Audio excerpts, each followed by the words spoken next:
Cette semaine, dans le balado, on fait des braquages, on se torture en amour et on prépare une tournée. Bienvenue à mon ciné balado en compagnie de Patrick Marleau et Jean-François Breton. Salut Jeff. Salut. Donc, Bonne Saint-Valentin. Ah ben merci, toi aussi. Désolé, je t'ai pas amené de fleurs ni de chocolat, mais je sais que t'aimes pas les chocolats. Ouais, pas m'amener de chocolat, c'est une belle attention. Fait que parfait. Fait que je gagne des points. Exactement. Oui, week-end Saint-Valentin. Alors, programmation oblige, je vais avoir un très gros film pour les couples, pour les demoiselles aussi. Ben, en plus, on sent que la semaine dernière, on était un peu coco. Là. On se disait, hey, pourquoi il n'y a pas trop de gros films? Ben, c'était parce que c'était le Super Bowl. Ouais. Fait que là, je pense qu'il y a tout le temps un retour de ça, c'est-à-dire, ben là, il y a un petit peu plus de sorties. C'est pas des trucs qui sont déterminés dans la semaine, mais comme on dit, on a de la programmation d'amoureux, amoureuses. On a une programmation enfant. On a un film aussi contre-programmation à tout ça. Il faut dire qu'aux États-Unis, c'est un long québécois. week-end aussi. Ouais, congé, c'est le President's Day, le lundi, qui est un férié. Donc, c'est pour ça qu'on lance d'attaque des grosses sorties. On célèbre le président. Alors, avant d'aller parler des sorties de la semaine, très courte semaine de nouveautés, mais deux trucs, je pense, qui devront plaire. On avait déjà parlé qu'il y avait un Mommy 4 en chantier. Ah oui, la momie, pas... Oui. Je pensais Mommy Xavier Dolan. Oui, il fait Mommy 4 avant de faire 2 et 3. Il fait comme Brice de Nice, hein, parce que le 2, je l'ai cassé. On avait parlé de Brandon Fraser qui était intéressé à revenir. Donc là, tout ça a été ficelé. Rachel Weisz. C'est confirmé. Donc les deux seront de retour pour The Mummy 4 et on a même une date. On fait ça un scénario? Oui, le scénario est fait, c'est bon. même si les réalisateurs, c'est... voyons. Ceux qui ont fait les Scream, là, les... Matt Bertolini. Lenny puis Owen Beck. Ouais, c'est quoi leur voyons...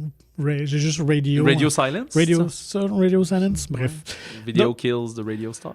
19 mai 2028. Ben évidemment, voilà. c'est ça. Mais le tournage devrait avoir lieu cette année. Je te jure que j'oublierai pas cette date. C'est clair, tu vas l'encercler. D'ailleurs, c'est pas... ça va être pas très loin après Fast 11, qui était au printemps 2028. Ah oui, c'est vrai. Là, Je pense que c'était 2027, 2028. Un doublé... de nostalgie. De nostalgie. À fond, tu sais ça, pédale au plancher. Et poursuivons dans la nostalgie. Top Gun 3, des nouvelles. Bruckheimer a confirmé que le scénario est en voie d'être complété pour un tournage en 2027, pour également une sortie en 2028, si l'horaire se permet. Ils sortent toujours ça genre au Memorial Day, là, ça va être au mois de mai. Ben, c'est ça tombe, je pense, cette fin de semaine-là, 19 mai d'habitude. Ouais. Donc, est-ce qu'ils vont peut-être bouger le 4 juillet, peut-être? Ah, ben là, on c'est verra. sûr que ça serait Et on belle date. confirme que ça sera le dernier tour de piste de Maverick. Donc, Tom Cruise, ce sera son dernier film de la franchise. Ouais, mais probablement qu'on va faire une passation de flambeau si le film rapporte là, il va avoir beaucoup d'argent. Miles Teller va être encore là. Et oui, Glenn Powell, effectivement. Donc, les deux sont confirmés qui vont être de retour. Tu sais, même, je veux dire, tout le monde, j'oublie le nom des comédiens, mais c'était une des premières fois qu'on le voyait, mais le fils de l'autre, là, qui était dans... Ah oui, Pullman. Pas... Oui, c'est pas... Non. Non, pas Pullman. Putain. Un acteur des années 90 qui est décédé, puis là, c'est son fils qui joue, puis... c'est le seul qui est pas en bedaine quand il est dans un bedaine, puis il était récemment dans Testament of Anne Lee, là. J'ai pas souvenir. Désolé. Regarde ça pendant que j'y vais avec la portion bande-annonce. Y a-tu des drops par rapport au Super Bowl, moi qui n'ai pas écouté du tout le Super Bowl cette année? Oui, mais rien d'exceptionnel. Oui, je pense que les Mignons qui étaient... je pense que c'est ça que tu as dit, mais j'ai oublié. C'est Lewis Pullman. Lewis Pullman, c'est ça. Okay. De Bill Pullman. Ouais. Ah, c'est ça. Bon, Lone Star dans Spaceballs. Hors micro, on a eu la même situation. Je suis un visuel, fait que quand on dit voilà. un nom, si je l'imagine pas correctement dans ma tête, j'arrive pas à le voir. Ouais, Super Bowl, donc je pense que en primeur, c'était la bande-annonce du nouveau film des Mignons. Sinon, on a eu droit à une autre petite annonce du Star Wars. C'est genre, les Mignons font du cinéma, là? C'est comme... moi, j'ai même pas écouté. Oui, j'ai vu ça, puis là, ils font un film de monstres, fait que là, ils décident de créer des monstres, puis là, c'est ça, exact. Donc, écoute, je pense que peu importe ce que tu fais avec les Mignons, ça va remporter un succès. Oui, fait que... J'ai hâte de voir, mais c'est une franchise que je trouve quand même très sympathique. Sinon, bande-annonce, film québécois. Je pense qu'un des films qui va être très attendu cette année, bien qu'on n'a pas de date encore de sortie officielle, mais si on sort la bande-annonce là, c'est que là, les choses doivent se concrétiser tranquillement. C'est Rédemption de Luc Picard. Qui a changé de titre, d'ailleurs. Oui, c'est ça, que jusqu'à la semaine dernière, ça s'appelait Violence, mais... Rédemption peut-être plus doux. C'était un titre de travail, puis on voulait voir, etc. Ouais, c'est plus doux, puis comme je dis, Violence, ça sonne vraiment comme un film d'action, puis tout, mais je pense que Luc Picard voyait Violence comme... le terme très global, comme quand cette action est violente, mais pas seulement des coups de poing dans la gueule. Ouais, cycle de violence. Ouais, c'est ça. Fait que la connotation était différente. Fait que tu vois, Rédemption sonne un peu plus vague, mais ça a l'air d'un genre de film choral où plein de gens subissent les répercussions d'un acte d'un tueur à gages qui est à la retraite puis qui revient pour juste une dernière shot et tout. Ça met en scène plein de monde, dont des comédiens français, Gérard Damon et Damien Bonnard. C'est ça? Gérard Langevin, oui. Damien Bonnard, mais aussi Henri Picard, Kelly Depeau. Est-ce qu'Henri Luc va Picard jouer... lui-même. Luc est dans le film. Oui. Est-ce qu'Henri va jouer un jeune Luc? C'est ça qui n'est pas clair. C'est ça, hein? Il joue-tu un jeune Luc ou il joue le fils du personnage, justement? Ou on étudie ça dans le passé et dans le futur? Je pense que c'est un peu ça.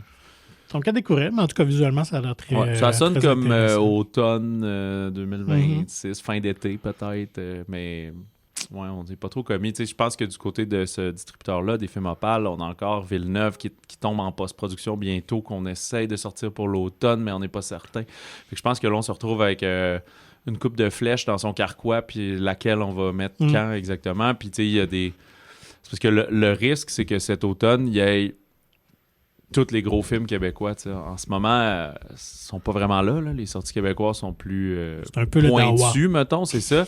Puis là, cet été, il va y avoir Françoise, mais il y a comme un petit vide. Puis là, on dirait qu'avec Hanté, je me souviens plus lesquels, tout semble vouloir sortir l'automne. Puis là, ça fera pas de sens. Là. Sinon, ils vont tous s'annuler puis se manger la laine sur le dos. Fait que non, il y a sûrement qui va se placer à dernière de juillet, là, ou... Peut-être. C'est peut-être ça qui va arriver avec Rédemption, là, comme début août, puis d'essayer de... Oui, des fois, il fait beau, puis c'est moins bon, mais il faut que tu prennes le risque de prendre une case où il n'y a personne, puis que si la météo est favorable, puis que l'engouement est là, ben, tu vas pouvoir tirer ton épingle du jeu. Oui, tout à fait. Yep. Alors, allons-y avec quand même les sorties de la semaine. Une semaine quand même costaud en termes de sorties, mais on va se concentrer plus sur les trois principaux. Donc, allons-y avec celui qu'on attend depuis cette sulfureuse première bande-annonce, Wuthering Heights d'Emerald Fennell. Oui, au Québec, les Hauts de Hurlevent. Emerald Fennell, qu'on connaît pour des films semi-nichés, je dirais. Le plus récent, Saltburn, et son premier fait d'armes qui l'a vraiment fait connaître, c'est Promising Young Woman, qui avait eu plusieurs nominations aux Oscars il y a de cela quelques années, en 21-22. C'est comme autour de la pandémie, là, les années où c'était plus difficile pour le cinéma. Ça met en vedette Margot Robbie et Jacob Elordi, principalement. Margot Robbie qui agit aussi en titre de productrice du film. Ouais, en fait, qui a produit les deux films précédents aussi de Fennell, donc une connexion là. Voilà, puis Jacob Elordi était en vedette dans Saltburn. On y retrouve aussi Hong Cho, qu'on avait surtout découvert, disons, dans The Whale. En fait, c'est une adaptation libre, ou disons, inspirée du mythique livre Les Hauts de Hurlevent, Wuthering Heights, de Emily Brontë, qui a été écrit genre 1840, quelque chose de même. Qui est son seul roman d'ailleurs, parce qu'elle est décédée peu de temps après, très jeune. Et c'est la sœur de Charlotte. Qui est aussi une grande autrice, Charlotte Brontë, qui a fait Jane Eyre, entre autres. Et... Charlotte Lebon. Oui. Le Brontë. OK, oui, c'est ça. Fait que Runs in the Family. Oui. Et on avait parlé du film... un biopic qu'il y avait eu sur elle où c'était Emma Mackey qui l'interprétait. Regarde,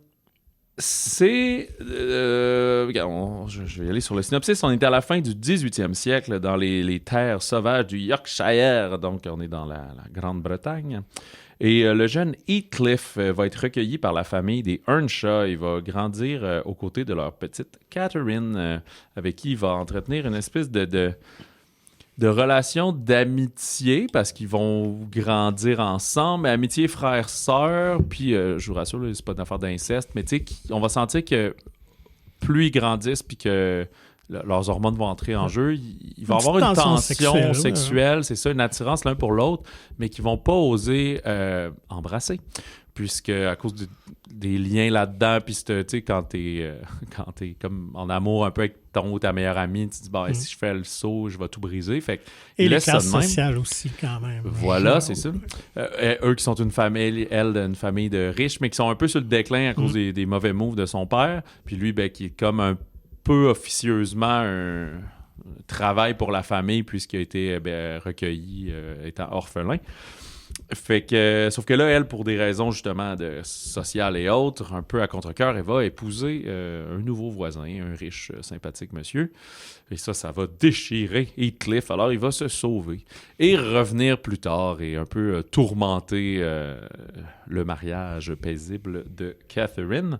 Alors, c'est une tragédie romantique. Et là, ce qu'on aime beaucoup, c'est que Emerald Fennell est allé du côté sulfureux et, disons, érotisant dans la patente. Fait que là, c'est ce qu'on nous vend, c'est ce qu'on nous montre. Exact. Mais est-ce que c'est le cas précisément? C'est un film qui est beaucoup basé sur cette relation intense et destructrice entre les deux personnes, du côté très tragique de tout ça.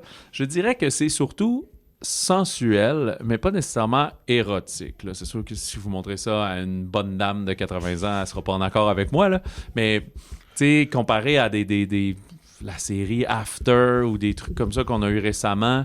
50 Shades of Grey. Heated Revelry, là, qui enflamme les internets mondialement. T'sais. Là, c'est rendu le podcast d'Halluciné. Il fait un épisode par épisode là-dessus. Là. J'ai jamais vu leur podcast. D'habitude, ils se concentraient sur le cinéma. Là. Fait que on est, c'est vraiment super gros. Là. Fait que il n'y a pas ça. On voit pas beaucoup de chair. Là. On voit un petit peu Elordi en chest 2 fois, mais ceux qui veulent juste rincer l'œil, là, c'est pas ça là-dessus. C'est plus suggéré. Il y a beaucoup d'allusions, beaucoup de fluide, se tremper les doigts dans le jaune d'œuf, se tremper la biscotte dans le jaune d'œuf. Comme Fennell aime. C'est ça, exactement. Beaucoup les fluides dans ses films. Mais tu sais, dans Saltburn, Barry Keoghan qui pénètre une tombe, il n'y a pas ça. Non. Fait qu'on est comme une petite coche en dessous quand même.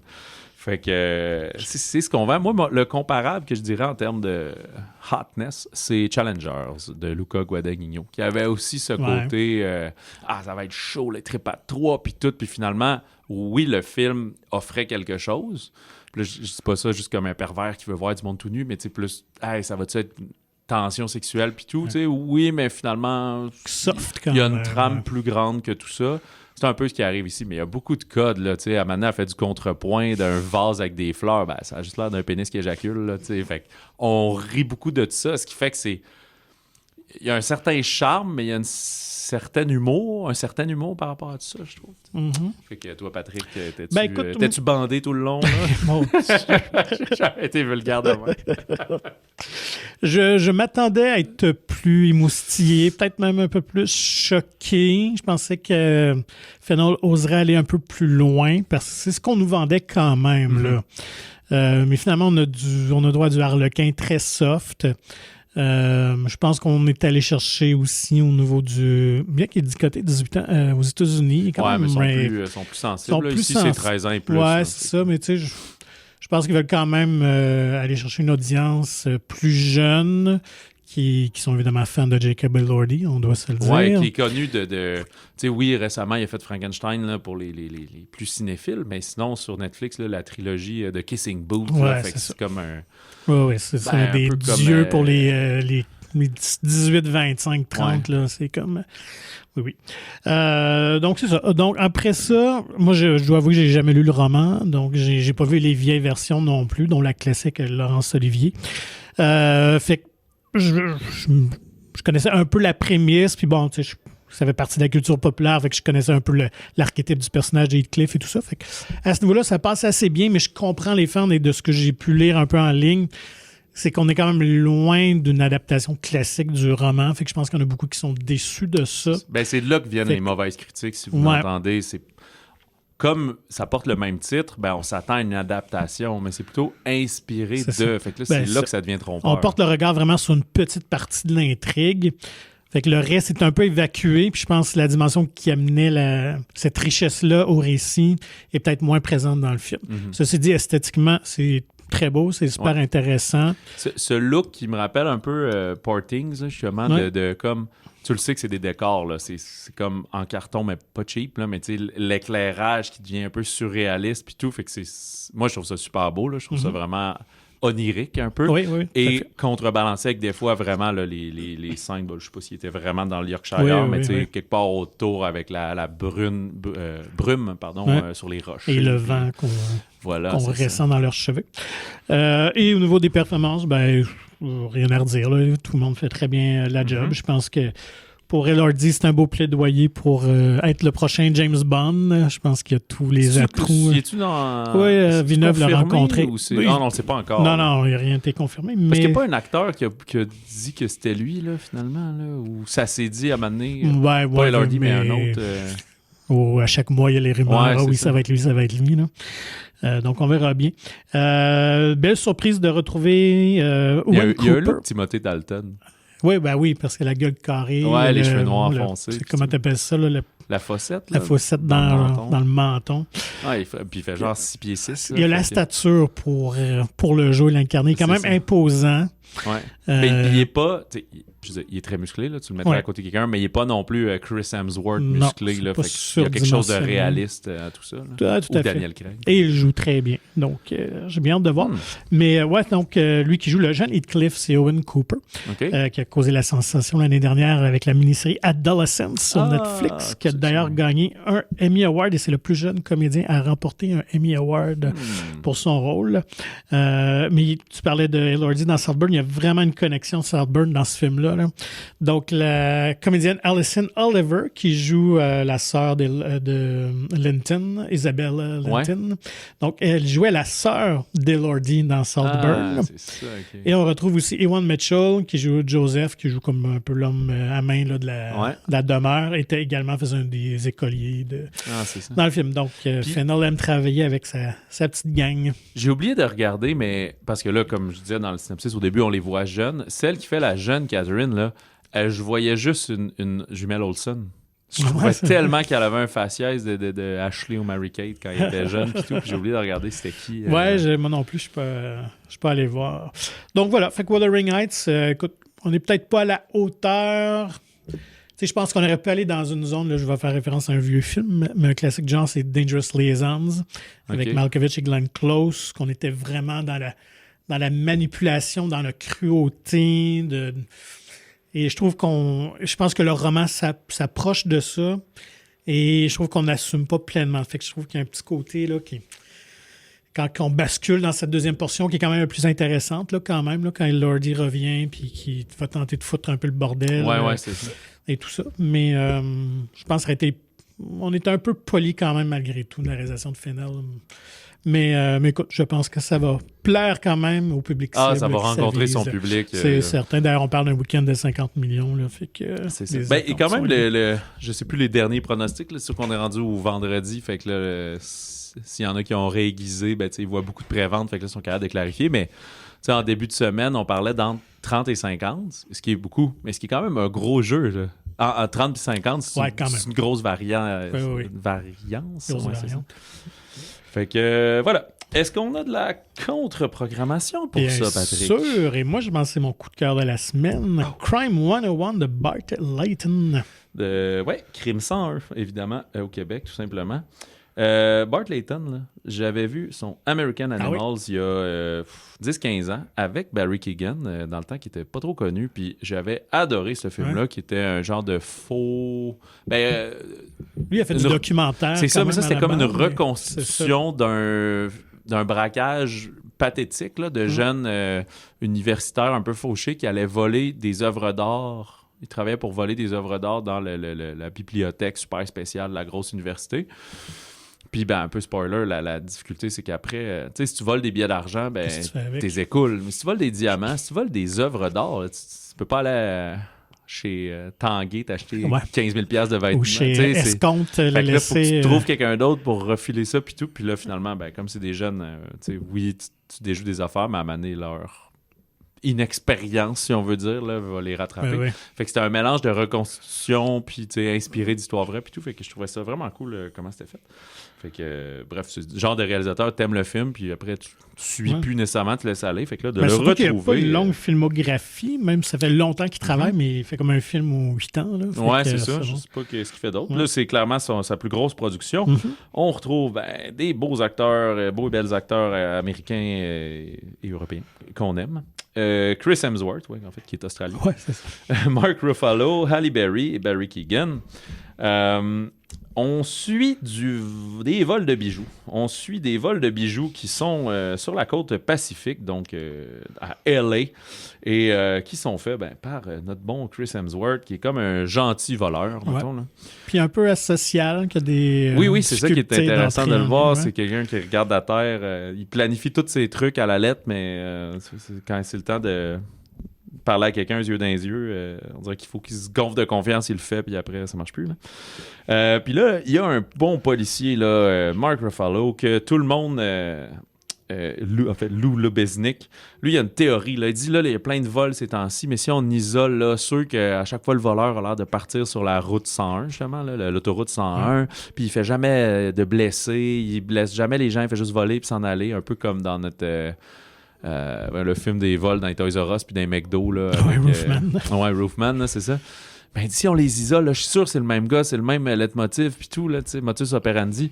Puis là, tous les autres policiers sont non, tu fabules, fais juste trouver un coupable puis mets ça sur le dos puis on passe à autre chose, là, t'es en train de ralentir tous les dossiers. Mais lui, il insiste, puis même si ça met son mariage dans Dash, il faut y aller.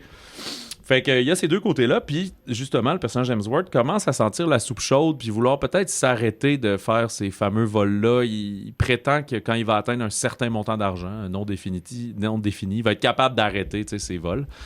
Et là, va s'entremêler à tout ça, Halle Berry, qui est une représentante pour une grosse compagnie d'assurance, fait qu'ils vont essayer un peu de l'utiliser pour connaître genre des prochains plans, des prochains trucs pour... voler des affaires à des gens riches, que de toute façon, il y a des assurances qui couvrent ça et tout. Fait que c'est un peu... Ils volent pas les riches pour donner aux pauvres, mais ils volent des riches que, ultimement, ça leur fait rien de se faire voler. Et qui serait en fait son dernier grand coup. Son dernier grand coup. Et là, comme il travaille, lui, conjointement avec un autre monsieur qui donne un peu des cues et des affaires de même, mais qui n'est pas sur le terrain avec lui, joué par le talentueux Nick Nolte, là, il commence à avoir de la bisbille entre les deux. Fait qu'entre là-dedans, le Joker, sans mauvais jeu de mots, Barry Keoghan, qui, lui, avec son petit motocross, est pas mal plus un pitbull sans laisse qui vient foutre la marde. C'est ça, puis il fait dire, essaie de suivre l'autre, puis il va leur court-circuiter par derrière. Fait qu'il y a un jeu de chat et souris, mais avec 2 chats puis 3 souris. Fait que tout le monde s'amuse là-dedans. À quoi ça ressemble, Crime 101? C'est vraiment une esthétique plus des années 70, qu'on va dire, d'espèce de film d'action où on prend le temps d'établir des personnages. Il y a des longues scènes de dialogue, de rencontres. Je dirais qu'on est plus dans le drame policier que film d'action policier. Oui, exactement. C'est ça. Faites la distinction. Quelques scènes de poursuite en voiture, d'un peu de tirage dessus. Ça peut ressembler à Heat. Pardon, à Heat de Michael Mann, mais même Heat, il y a la fameuse séquence de braquage de comme 15 minutes où ça gonne partout. Enlève ça, il n'y a pas ça. Vraiment pas pour dire que c'est un film plate, mais comme dit, si vous êtes allé voir Refuge Fatal avec Stan Adam il y a 2 semaines, puis là vous cherchez le Next, c'est pas ça. Il n'y a pas de coup de pied d'en face. En fait, oui, mais en tout cas, pas de cette manière-là. Il n'y a pas de savate là, qui est donnée à des personnages. Fait que c'est un... Écoute, je veux pas être contraignant, mais c'est quand même un film de cinéphile, mettons, qui s'écoute très bien. Excellente sortie au cinéma, un bon temps, un peu long peut-être, là, à 2h20, mais on prend le temps de l'apprécier finalement, puis de voir ce personnage-là avoir des chimies entre eux. Puis comme tu as mentionné, ce qui est intéressant, c'est qu'Hemsworth n'est pas non plus une espèce de... il mentionne en joke, mais pas un Thomas Crown qui a tellement de charisme, puis tout, tu sais, il joue quelqu'un d'introverti, très solitaire, fait que c'est intéressant de le suivre à ce moment-là, puis qui semble pas non plus être dans le spectre de l'autisme, là. Des fois, c'est ça l'autre angle, je dirais pas ça, là. C'est pas ce qu'on décrit de son personnage. Oui, peut-être juste écorché un peu par son passé. Passé mystérieux, là. Et tout ça est adapté d'une nouvelle de Don Winslow, qui est quand même un des auteurs policiers qui fait du policier très réaliste, très en vogue, très apprécié. Fait que moi, j'ai beaucoup aimé, justement, j'ai aimé cette longueur-là. On est ailleurs, comme tu sais, même Den of Thieves avait un côté un peu plus rigolo. Là, on est vraiment... Je pense que Heat est vraiment la bonne comparaison. C'est quand même lent, c'est sérieux, on prend le temps d'explorer tous les personnages. Il va y avoir plein de petites histoires à travers ça. Mais je trouve que ça rend juste ça plus riche. Et vraiment, la réalisation très classique de Bart Layton fait qu'on apprécie parce qu'à l'heure, justement, où on a tendance à exagérer parfois certaines séquences. Là, je trouve que tout se tient bien. C'est très réaliste comme approche. Fait que moi, j'ai vraiment passé un bon moment de temps. Et montage très dynamique aussi. C'est ça, puis une petite folie là, de caméra installée des portières, puis des choses comme ça. Là, un petit esthétisme, le classique de la... Moi, je trouve ça classique quand même, là, de la caméra qui va s'inverser, là, faire un 180 degrés en filmant les autoroutes, puis tout, puis... Ça, c'est super cool. C'est vrai, tu parlais de Den of Thieves, bon, le deuxième, Pantera, je sais pas quoi, a pas été vu tant que ça, mais tu sais, on parle que c'est un voleur de bijoux puis de trucs comme ça, mais c'est pas un film de braquage comme le classique Den of Thieves, de genre, OK, là, il va y avoir un 20 minutes que c'est juste... Ouais, on explique comment on faire les prépare trucs, là, notre place, ça va être ça, puis on va, tu sais, c'est pas ça, il est comme tout seul. Justement, c'est plus qu'il faut qu'il parle à un, qui essaie de convaincre, qui essaie de faire ça. Mais c'est pas comme... Il va pas braquer un coffre-fort caché au 3e étage avec des gardiens, puis c'est pas élitiste de même. Là, non, puis la comparaison avec Heat se tient bien, où c'est vraiment le clash entre le voleur, le policier qui est à sa poursuite, et comment tous ces deux-là se démènent, puis la comparaison... Puis le policier qui est à contresens avec son équipe exact, de police. Là, qui vit des problèmes matrimoniaux. Non. Puis, et le bandit qui va tomber aussi en amour va développer une relation. Fait que on a suivi beaucoup l'archétype du scénario de Heat, mais c'est bien correct, puis c'est fait avec goût. Et moi, la révélation, c'est Monica Barbaro, justement, qui joue la femme dont va s'éprendre un peu Chris Hemsworth. Donc, petit rôle quand même, mais elle a tellement un sourire espiègle. J'étais fasciné à chaque fois que je la voyais. Et il y a beaucoup de rumeurs que ce serait elle qui serait la prochaine Wonder Woman. En tout cas, il y a un gros push pour que ce soit elle. Et je la verrais très bien. En parlant de Rising Star, elle était dans Top Gun Maverick. Fait qu'elle reviendra aussi. Probablement. Il me semble que c'est elle qui était littéralement teamée avec Lewis Pullman. Oui, c'est ça. Donc voilà pour Crime 101. Si ce genre-là vous attire, allez-y, absolument le voir. C'est très bien. J'ai une crainte, là, je vais dire. Ma crainte, c'est que Crime 101 passe un peu trop dans l'ombre, puis qu'il va pas, même si c'est une grosse sortie, c'est un MGM, puis c'est vraiment 10 000 fois meilleur que Mercy. Là. Faut pas mettre tous les œufs dans le même panier là, avec MGM. Là. Puis j'ai peur qu'il y ait de la misère à s'installer, puis qu'il peut avoir de la misère à rester longtemps au cinéma, puis c'est un film que c'est ça qu'il va avoir besoin, en tout cas. Fait que c'est comme la difficulté, mais tu sais, je peux me tromper, puis il va avoir un gros succès, puis tant mieux, là, mais... tu sais, s'il y a un premier week-end finalement trop poche, que ça floppe, qu'il fait 6 millions, ben c'est comme si tout le monde va l'abandonner rapidement, mais il mériterait pas ça, là, tu sais. Non, tout à fait. Je comprends ce que tu dis. Bref. Écoute, on verra bien. Parce que, tu sais, c'est drôle, là, ce double discours, comme quand on dit il n'y a pas de comédie au cinéma, mais là, il n'y en a plus juste sur plateforme. Là, la fois qu'il y en a une, ben, en même temps, elle plaît peut-être pas à tout le monde. Fait que là, les gens, ils vont pas nécessairement la voir. Fait que là, elle fonctionne pas. Fait que là, tu sais, oui, mais est-ce qu'on... Dans ce cas-là, ben, c'est ça, c'est vraiment un bon film de cinéma. Je pense, c'est sûr qu'il aurait pu être mis direct sur une plateforme. On en a vu beaucoup, un peu de ce genre-là, mais je trouve qu'il y a vraiment un plus-value à Crime 101. Comme on dit, c'est une belle lettre d'amour à ces cinémas-là. C'est pas une copie ou un pastiche. Je pense que c'est vraiment plus un hommage à ce genre-là, fait que mis modernement avec des acteurs qu'on apprécie et tout. Et d'ailleurs, vous observerez Mark Ruffalo, il y a des petits problèmes de continuité avec sa moustache dans le film. À cause de un autre tournage? Je sais pas, mais à un moment donné, c'était flagrant, parce qu'au début, il y a vraiment une moustache. Il y a peut-être eu du reshoot. Et là, des fois, il y a juste comme sa barbe de 5 jours, là, forte un peu. Là, fait que, je trouvais ça drôle. On n'a pas fait la technique de Cavill. On n'a pas investi j'ai oublié Justice League. Là. C'est ça. Le film a coûté 130 millions à cause de la moustache de Ruffalo. Allons complètement ailleurs avec The Moment d'Aidan Zamiri. Ouais. Film de et avec Charlie XCX. Ben, c'est pas elle qui le réalise, mais c'est un mockumentary, un faux documentaire qui se veut un peu cynique, une satire, si on veut, de l'industrie musicale. On remonte il y a quelques années, on est en septembre 2024, le Brat Summer est terminé, c'était la grosse explosion de Charli XCX, qui était quand même après son genre 6e album. Ouais, c'est quand même. C'est pas, ça a pris comme du temps avec sa carrière, puis l'amener, boum, ça a été cette grosse affaire-là. Fait que je pense que ce qu'on veut mettre en lumière maintenant en faisant ce film-là, ben, tu sais, il n'a pas été fait la semaine passée, là, mais c'est comme sa façon un peu dénoncer qu'est-ce qui s'est passé, puis où est-ce qu'elle s'est retrouvée à ce moment-là. C'est-à-dire que, raison de plus, comme c'est un genre de 6e album, je pense qu'elle s'est retrouvée propulsé plus gros que jamais. Puis là, évidemment, elle est avec une maison de disques puis une agence qui sont comme comment est-ce qu'on peut... Faut que ça continue. Tu sais, ça peut pas arrêter puis tu prends une pause puis tu fais d'autres choses. Comment est-ce qu'on continue à surfer sur le Blood Summer puis qu'est-ce qu'on fait, blablabla. Fait que là, ce qu'on comprend, c'est qu'ils veulent tourner, faire une captation de son spectacle pour pouvoir la diffuser. Je pense qu'ils ont une entente avec Amazon, justement, que ce soit. Puis je le dis tout de suite, toi et moi, Patrick, on n'est pas des connaisseurs de Charli XCX. Fait que qu'est-ce qui est vraiment arrivé dans tout ça et tout, je le sais même pas là, si elle a eu un show qui est sorti finalement sur Amazon, puis toutes ces affaires-là. Il y a une grosse histoire, j'y viendrai avec des cartes de crédit. J'imagine que c'est arrivé pour vrai, là, s'ils se permettent d'en parler. Est-ce que c'est ça exactement? Je sais pas, mais je crois qu'on l'a pas tout inventé. C'était sa façon, dans le fond. Je pense qu'il voulait réellement tourner un documentaire. Puis le côté de Charli, puis comme elle est, elle dit non, on va faire plus un faux truc, je veux dénoncer un peu ce qui se passe.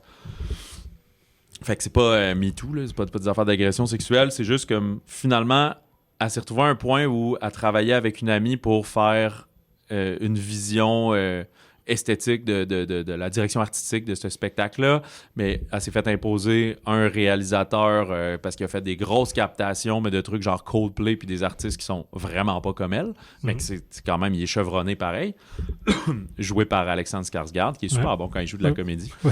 Puis finalement, fait qu'il y a comme ce clash-là, puis on sent que tout le monde tire la couverte de son bord, puis elle est au milieu, puis elle fait juste subir ça, puis elle se retrouve dans une situation où elle sait même plus ce qu'elle veut, puis il faut qu'elle prenne des décisions rapides, mais tout le monde sont comme des professionnels de leur industrie, fait qu'ils arrivent avec plus le torse plus bombé qu'elle, fait que je pense qu'elle se fait un peu barouetter dans tout ça.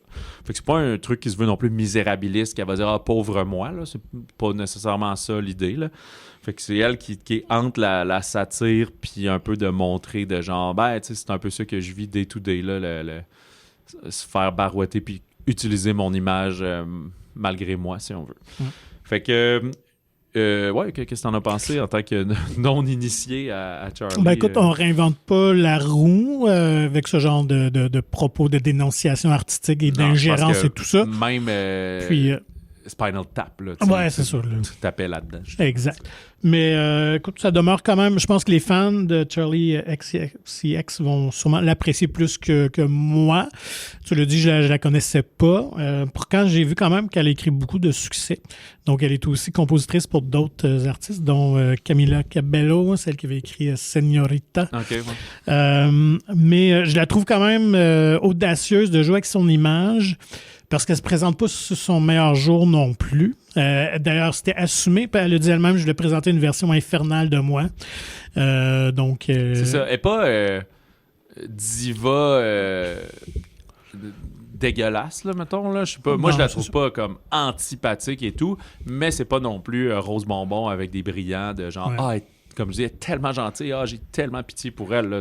Ben non, c'est une anti-image. C'est donc ça. Qu'elle a toujours ses lunettes fumées, puis ça, je sais ça fait partie de son image aussi. Fait que c'est comme si son image de scène, elle l'a mis aussi dans son image de personnage, ce qui en fait, comme on dit, un faux documentaire. Un peu. Et tout ça est né, en fait... donc, elle avait fait la tournée Sweat en 2024.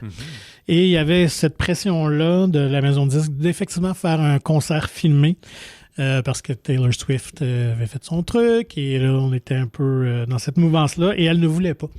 Et elle a écrit donc à Aidan Zamiri, qui est un réalisateur de ses clips et tout ça. Donc, il y avait un courriel lui exprimant un peu toutes ses émotions, ses états d'âme à ce moment-là. Et lui a décidé d'en faire un scénario parce qu'il trouvait ça super intéressant. Et finalement, ils ont décidé d'embarquer un peu dans cette folie-là de s'amuser... de monter un peu ces attentes-là, les pressions de l'industrie, tout ça. Fait qu'on navigue là-dedans. Fait que la réalisation est quand même très dynamique aussi. Là. Oui, parce qu'on utilise et les codes du docu, là, caméra à l'épaule, des zooms, des affaires de même. Mais caméra aussi... cachée un peu. Là, des fois, on sent que c'est comme s'ils étaient dans la pièce, mais très observateurs. Comment on dit ça? non, j'allais dire exhibitionniste, mais c'est l'autre voyeur. Ouais, c'est ça, voyeur. Puis le côté aussi très... le début, là, les effets stroboscopiques là, et tout, moi, je mets avertissement. Première minute, c'est assez intense pour les yeux. C'est épileptique, là, mais ça, c'est l'image de Charlie, tu sais, le poster, il est tant qu'à moi dégueulasse. Là. Il y en a soit c'est The Moment écran minuscule sur du verre fluo comme le Brad Summer, ou c'est genre gros plan d'elle avec... En tout cas, je trouve ça horrible. Très démaquillé. Ouais, c'est comme l'esthétique minimaliste Pains là, qui revient à la mode, ou qui est revenu bien à la mode. Et il faut souligner, c'est quand même une production A24, donc on est dans cet esthétisme-là. Ouais. Alors, mais je me pose la question, est-ce vraiment une production A24 ou ils ont juste racheté le film puis ils le distribuent? Parce qu'elle est britannique, là, pas américaine. Ouais, non, je pense que c'est une coprod. Je pense que ça a été produit par elle et A24. Ouais. Mais on parle d'un petit budget de 4 millions. Fait que, ouais, c'est ça. Le risque est tellement... mais ouais, d'après moi, tu sais, vous êtes fan, vous connaissez Charlie, vous allez passer un bon moment à découvrir ça puis à l'apprécier. Sinon, je pense pas que c'est un must, là. Écoute, je veux pas casser du sucre sur le dos, j'ai vraiment pas haï ça, là, c'est bien correct, c'est juste comme on dit, il y a rien de vraiment nouveau, c'est basé beaucoup sur elle puis l'appréciation qu'on a pour elle. Puis aussi, la bande-annonce devient tellement rythmique que ça a l'air très drôle et absurde. Ça l'est pas tant que ça, finalement, dans le film. Là. C'est un peu les meilleurs jokes sont dans la bande-annonce. Là. Et à noter quand même que Rachel Sennott au générique, qui était dans l'excellent Bottoms, et j'aurais pris plus de Rachel. Ouais, puis elle aussi, elle fait partie de ceux qui jouent bien leur image de on s'en criffe pas mal, puis elle souhaite pas être dans le prochain Hunger Games dans la vie, je pense pas, Rachel Sennott.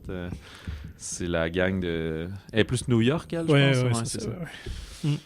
Alors, allons-y. À gauche, à droite, en fait, j'aimerais mentionner, si vous cherchez une comédie, si vous voulez un peu plus vous taper sur les cuisses potentiellement, Nirvana, The Band, The Show, The Movie de Matt Johnson, une réalisation, un film canadien. Matt Johnson qui avait réalisé, entre autres, Blackberry, justement, le fameux fail de la création, du Rise and Fall du Blackberry. Qui était vraiment chouette comme film. Tout à fait. Et ça, c'est la version cinéma d'une série canadienne, quand même culte, disons pas nécessairement largement connue de tous, mais qui est vraiment une zone culte pour ceux qui la suivaient, avec Matt Johnson et Jay McCarroll, fait qu'ils jouent, on fait un pont vraiment avec des moments, qui jouent des versions d'eux-mêmes, qu'ils auraient un band Nirvana avec 2 N. En fait, leur band s'appelle Nirvana The Band. Puis là, ils essayent tout le long de la série, là, c'est une série de peut-être 17 épisodes sur 2 saisons, des 30 minutes, qui essaient de se booker un show au Rivoli à Toronto, qui est un bar bien normal, là, genre... je sais pas, genre l'escogriffe, même moins que ça. Puis je veux pas que... C'est vraiment cool l'escogriffe, mais tu sais... C'est pas impossible de jouer là. Normalement, t'appelles, tu book, mais eux, c'est comme s'ils n'y arrivent pas. Puis c'est même pas clair. L'absurdité de la... Oui, puis c'est même pas clair c'est quoi leur band. Là. On les voit pas tant jouer de la musique. Un qui joue du piano, l'autre qui chante, puis ils font juste. Ils ont aucune chanson. Non, c'est ça le running gang. Voilà. Fait que c'est juste leur band, mais ils sont jamais en pratique. Ils sont jamais en train de faire quoi que ce soit. Puis là, ce qui va arriver, c'est qu'il va y avoir en fait, je vais finir la mise en scène. Le film se tient en lui-même. C'est pas besoin d'avoir... C'est pas une suite de la série, c'est comme inspiré de... C'est comme un long épisode. Fait qu'on arrive là, on va comprendre que c'est 2 gars, puis là, maintenant, ils sont 10 ans plus vieux, fait qu'encore plus paumés, chômeurs, qui essaient de faire ça. Mais c'est pas des tout croches là, qui se saoulent puis qui font de la... Des grands rêveurs. Ouais, c'est ça, qui partagent co-chambre dans une maison puis ils veulent juste que leur band fonctionne et blablabla. Le film va devenir une vraie lettre d'amour à Back to the Future.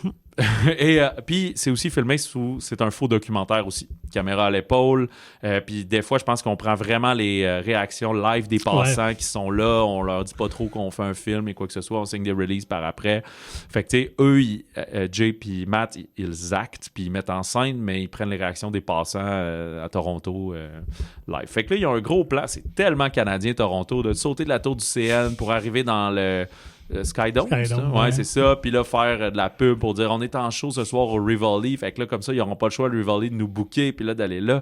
Puis là, ça chie, puis ils chicanent. Puis finalement, Matt crée une machine avec leur gros Winnebago à voyager dans le temps pour retourner en 2008 pour marquer, faire de quoi de plus gros sur le band, puis etc. Sauf que ça va créer un peu l'effet papillon. Puis ils vont se retrouver en chicane, puis avoir des problèmes.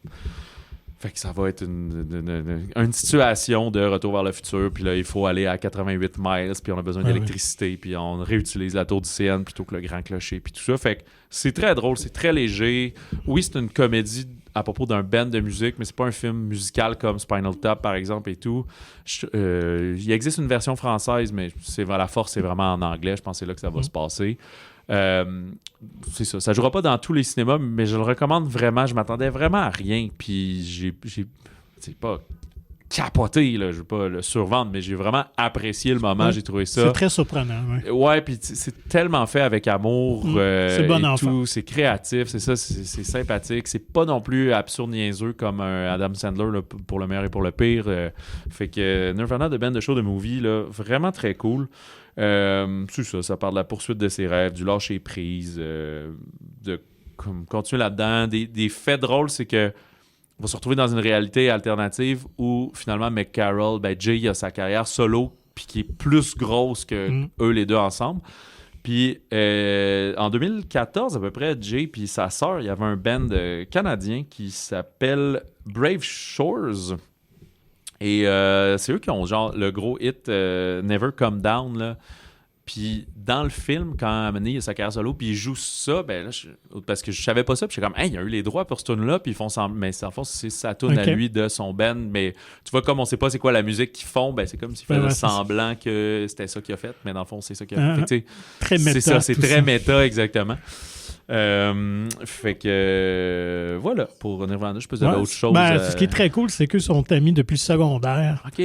Puis avant même qu'ils fassent leur série télé, ce concept-là, c'était une série web. Fait qu'ils ont parti ça sur le web. Après ça, transformé en série télé. Fait qu'ils roulent ça depuis comme 20 ans. Là. Alors, ces personnages-là, puis cette idée-là. Fait que je trouve ça vraiment le fun. Puis, je connaissais pas le phénomène. Ça m'a donné le goût de voir la série parce qu'apparemment que dans la série télé aussi, on fait beaucoup de références au film et tout ça, même dans les plans, dans l'utilisation de la musique, parce que c'est mais au film, tu veux dire à différents films, okay, là, puis, iconiques, là, parce que plan par plan, des fois, il y en a, ils sont allés piger à Back to the Future. Là. Ouais. À un moment donné, le personnage dit même ça va être un cauchemar pour les droits d'auteur, cette affaire-là. Et la musique qui est très inspirée. Fait la musique et ça joue sur une note là, pour les droits d'auteur puis tout. Là. Ouais. Puis il y a un moment dans le film où, évidemment, là, il faut pas qu'ils se recroisent quand ils sont dans le passé. Puis c'est vraiment eux d'il y a longtemps. Oui, ils sont allés chercher des footage, des images. D'ailleurs, ils sont incrustés dans le coin, puis ils sont retournés ces mêmes rues, puis tout. Fait que je sais pas si l'ouverture, d'ailleurs, qui contextualise déjà l'histoire, si ça vient déjà d'un épisode ou c'est juste des trucs qu'ils avaient laissé au montage puis qui sont allés repiquer. Là. Je pense que un qui pianote, puis l'autre qui arrive en courant sur le tableau blanc puis qui fait un plan, ça je pense que c'est comme à peu près chaque épisode. Là. Oui, c'est ça. Cette prémisse-là de exact. OK, le plan c'est faire ça. Là. Ouais. Fait que, c'est très sympathique. Très, très cool. Et comme on dit toujours, ça ne sera pas à l'affiche pendant 8 semaines. Non, fait que sauter sur l'occasion, il y a un momentum pour aller voir Nirvana. J'ai vu aussi une offrande cette semaine, un film familial, Goat, Rêver plus haut. J'ai oublié, c'est pas le bon réalisateur, un réal comme tel. On va suivre, c'est un film qui ressemble à du basket, mais ça s'appelle du Rollerball, mais c'est pas mal du basket, mais juste plus lousse. Alors, c'est-tu une idée de Stephen Curry ou quelque chose? En fait, c'est librement inspiré de l'histoire de Stephen Curry. D'accord. Pourquoi? Parce que Stephen Curry est un petit joueur de basketball, un peu plus petit, là, mais c'est pas non plus 5 pieds 4, là. Et qui est spécialiste de lancer. C'est lui qui a ramené beaucoup les 3 points, lancer de loin, se faire de l'espace, vu qu'il est petit, plutôt que sauter dans la mêlée puis se faire manger des coups de coude d'en face. Puis il a grandi avec des chèvres, c'est ça? En fait, lui, il est une chèvre. Il a grandi avec des taureaux et des grizzlies. On est dans une espèce de ville animale. Tout le monde est des animaux, parle. Il n'y a aucun humain là-dedans. Ils sont tous aussi un petit peu anthropomorphiques. Là. Ils marchent tous sur 2 pattes debout. Là. Fait que Will, c'est un petit bouc, là, une petite chèvre qui a des grands rêves. Il est un fan du rollerball, puis il aimerait ça jouer professionnellement là-dedans. Puis l'équipe de leur ville, ils ont une vedette, j'ai oublié son nom, Jet Hillman, en tout cas, qui est une panthère, sauf que c'est vraiment la tête d'affiche. C'est une ligue mixte. Fait que c'est une super joueuse vedette, mais elle a jamais gagné le championnat. Fait qu'il l'adulait quand il était jeune. Puis là, plus tard, il va se retrouver par un concours de circonstances. Ils vont aller repêcher des talents n'importe où. Will va être pris dans l'équipe, mais là, il va falloir qu'il gagne la confiance. Ils réalisent que toute leur équipe sont un peu... Ils ont peur de cette joueuse vedette-là parce que tellement talentueuse qu'elle fait pas confiance aux autres. C'est pas la méchante, mais elle fait pas confiance aux autres. Fait qu'elle passe jamais le ballon puis tout. Fait qu'il va falloir qu'elle apprenne à jouer en équipe pour, si elle veut ramener un ultime première fois le prix, tu sais. Ça fait un peu penser au hockey, tu sais, Ovechkin. Là. Ça faisait longtemps avant qu'il gagne finalement en 2017. Puis c'était comme était beau être un des meilleurs joueurs. Qu'est-ce que tu fais à l'équipe là, à part faire 55 buts là? Fait que ce côté-là, pas besoin d'être fan de basket, je suis pas vraiment ça, mais c'est quand même un film qui est très sportif. Il joue beaucoup de matchs, tu sais, le comparatif, ça serait Space Jam, par exemple, là, tu sais, ou les Mighty Ducks, tu sais. Oui, c'est une comédie familiale, ça peut parler à plein, mais à un moment donné, le sport est au centre de l'affaire, de l'histoire, mais c'est sur le dépassement de soi, l'ouverture vers les autres. Puis le côté intéressant avec cette panthère-là, jaguar-là, le côté vieillissant dans le sport, la pression qu'elle a subie des autres, de son corps vieillissant, mais c'est comme « Hey, prends donc ta retraite, puis sac-nous patience. Tu nous as choqués, puis blablabla. » Fait que tu as été aussi bonne puis adulée jusqu'à temps qu'à un moment donné, on te respecte plus finalement là-dedans.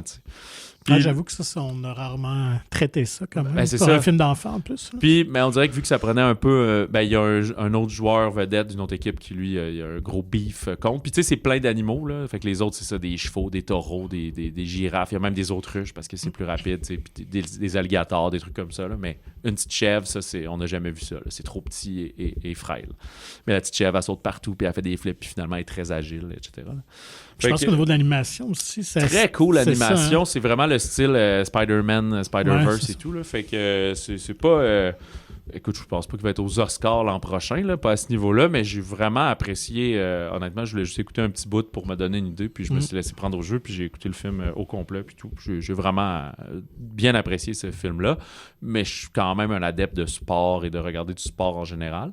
Mais c'est pas trop pire non plus sur... des fois, il y a des films là, que le dernier match, là, il dure genre 25 minutes dans l'histoire. Là. C'est pas si pire. En fait, ça prend un certain temps même. Le film dure, je crois, 1h35, puis ça prend quasiment 40 minutes là, avant qu'il soit dans l'équipe et que ça commence à être là. Fait que y a pas... C'est autour du sport, mais c'est pas juste ça, parce que comme c'est un sport un peu inventé, ça ressemble vraiment au basket, c'est juste que le terrain peut subir des cataclysmes puis des affaires comme ça, mais ils n'ont pas besoin de nous expliquer les règles. Là. Ça reste du ballon-panier, là, assez simple. Là, fait que c'est pas comme rollerball, là, mettons, là, il y a plusieurs années que là, tu comprends rien, ou même le roller derby, là, tu n'as pas le choix d'expliquer un peu dans les Furies ou dans Whip It, mais là, tu comprends, là, c'est l'équipe qui fait le plus de paniers, là. Même s'il y a un trou et de la lave dans le terrain, ça reste ça. Là. Il y a un peu ce côté baseball-là. Au baseball, chaque terrain est un petit peu différent. Le diamond est pareil, mais le champ, la forme, la profondeur, on a fait selon l'espace qu'on avait au centre-ville. Là. Fait qu'on dirait que c'est comme eux. Ah, ça, c'est l'équipe des flammes. Fait que c'est en magma. L'autre, c'est de la glace. L'autre, c'est ça. Mais c'est pas non plus comme le Elements de Pixar. Que, c'est pas ces ségrégations-là et tout. Puis, bref. Très sympathique. 2 films québécois sortis quand même limités. Montréal, ma belle de Chow Dan-hee, qui se passe à Montréal. Établie à Montréal depuis plusieurs années, une mère de famille chinoise de 53 ans va entamer une relation amoureuse avec une jeune Québécoise. Donc, briser les moules, s'affranchir, se permettre d'être soi-même et de son orientation sexuelle. Ce qui est super là-dedans, c'est que c'est Joan Chen, une grande actrice sino-américaine qui joue là-dedans, qui est célèbre pour Twin Peaks, entre autres, qui a appris le français pour ce rôle-là. Okay. Elle a appris même ses dialogues. Je pense pas qu'elle pouvait avoir des grandes conversations, là, mais... Puis c'est super bon, là. C'est vraiment excellent. Puis aussi, elle est à l'âge, dans le film, là, à l'âge où sa fille, qui est grandue maintenant à 18-19 ans, elle dit là, je vais arrêter d'aller chez le médecin avec toi puis de traduire pour toi. Là, faut que tu vives ta vie. Fait qu'elle s'inscrit à des cours de français, elle va oser s'inscrire sur les réseaux, puis rencontrer une jeune Charlotte Aubin, qui va, elle, être beaucoup plus à l'aise dans son orientation sexuelle, puis tout, puis essayer de dire, ben, tu sais, émancipe-toi, puis vis ta vie, là. Fait que ce drame romantique-là, qui est très, très beau, Montréal, ma belle. Ailleurs, La nuit de Marianne Métivier. Captant divers sons de la nature sauvage québécoise aux fins d'un projet artistique, Marie entretient une correspondance téléphonique avec Jeanne, étudiante en maîtrise à Montréal. Attention, d'autres personnages s'ajoutent.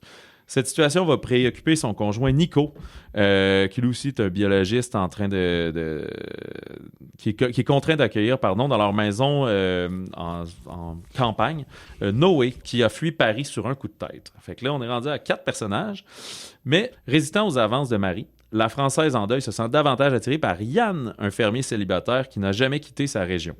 Et pendant ce temps, on retourne à Montréal, dans le quartier Côte-des-Neiges. Jeanne attend des nouvelles de Marie dans l'espoir de la rencontrer en chair et en os. Film choral, plein de gens qui s'entremêlent. Un film très sensoriel sur beaucoup par la captation sonore du, rappelez-vous, ce premier personnage de Marie qui fait un projet artistique.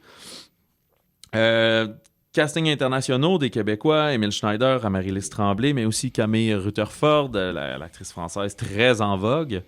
C'est donc un film très sensoriel, poétique, qui traite de la place de chacun dans le monde, sur aussi l'accomplissement personnel.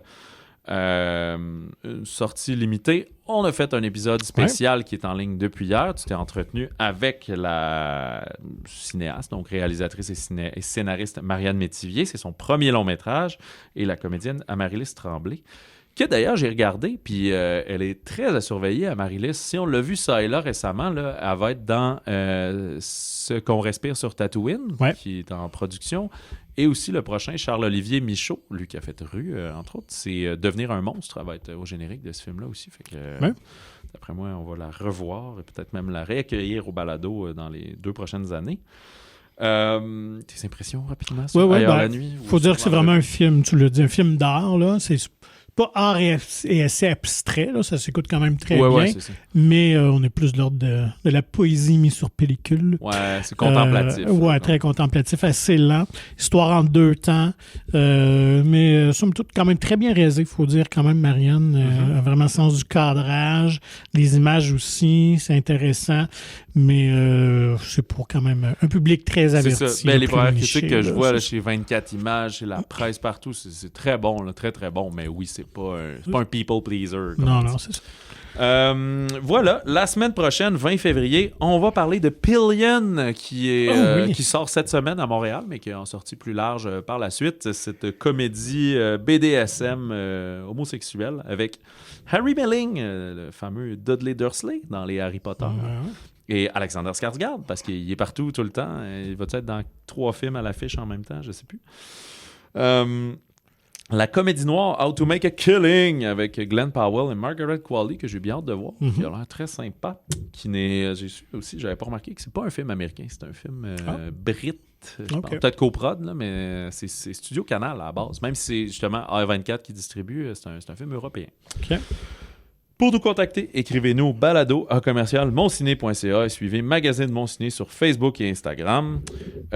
Procurez-vous gratuitement le magazine Mon Ciné en version numérique ou physique dans votre cinéma favori de la province avec, on rappelle, Catherine Chabot en couverture. Donc, c'est la Saint-Valentin. On a parlé de Wuthering Heights, mais il y a L'Arme idéale qui avait pris l'affiche la semaine dernière. Folichonnerie est encore là. Montréal ma belle aussi prend l'affiche.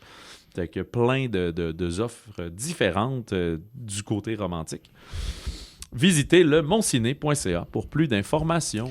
Sur ce, on vous souhaite bon cinéma, bon popcorn et bon chocolat peut-être. Et si jamais vous êtes amoureux, amoureuse, dites-le donc à la personne concernée. Ça va sauver du trouble à bien du monde. Ouais, c'est pas tout qui se devine.